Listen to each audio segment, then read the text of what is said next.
Trump വന്നു, ലോകം സമാധാനത്തിലേക്ക് കാൽവെക്കുന്നു.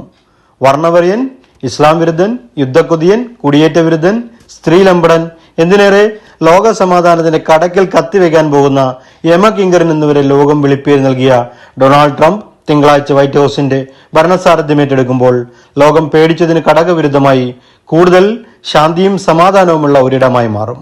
അതിന്റെ പ്രത്യക്ഷ സൂചനയാണ് കഴിഞ്ഞ 15 മാസമായി നടന്ന നരകയാതനകൾക്ക് അർദ്ധവിരാമമായിരിക്കുന്നത്. ഇറാന്റെ പ്രോക്സികളെല്ലാം മാളത്തിൽ ഒളിച്ചിരിക്കുന്നു. ചില പേടികൾ നല്ലതിനാണ്. അവ നൽകുന്ന ശാന്തതയ്ക്ക് ജീവൻ ടോണിന്റെ കരുത്താണ്. ആത്യന്തികമായി ഡൊണാൾഡ് ട്രംപ് ഒരു കച്ചവടക്കാരനാണ്.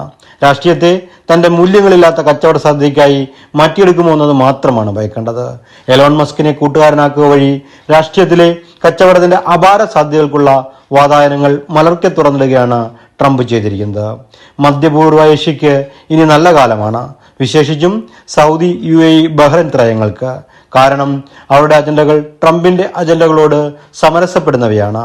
ഇസ്രായേലും ഖത്തറല്ലാത്ത ഗൾഫ് രാജ്യങ്ങൾക്കുമിടയിൽ മരുമകൻ ജെറാൾഡ് ക്രൂഷ്നർ ഒരു പാലമാകും. റഷ്യയോട് കൂടുതൽ അടുത്ത ട്രംപ് ഉക്രൈനുള്ള സഹായം വെട്ടിച്ചുരുക്കും. വെടിയും വെടിക്കോപ്പുമില്ലാതെ വ്ളാഡിമിർ സെലൻസ്കിയുടെ പട പാളയത്തിലൊടുങ്ങും. ലോകം കൂടുതൽ ശാന്തമാകും. കറ പുരളുന്നത് നല്ലതിനെങ്കിൽ കറയും നല്ലതല്ലേ എന്ന പരസ്യവാചകം പോലെ ട്രംപ് കൊണ്ടുവരുന്നത് ലോക സമാധാനമാണെങ്കിൽ ചുമ്മാ ഭരിച്ച് ലോകം നന്നാക്കിയെടുക്കേണ്ട ട്രംപ് മച്ച.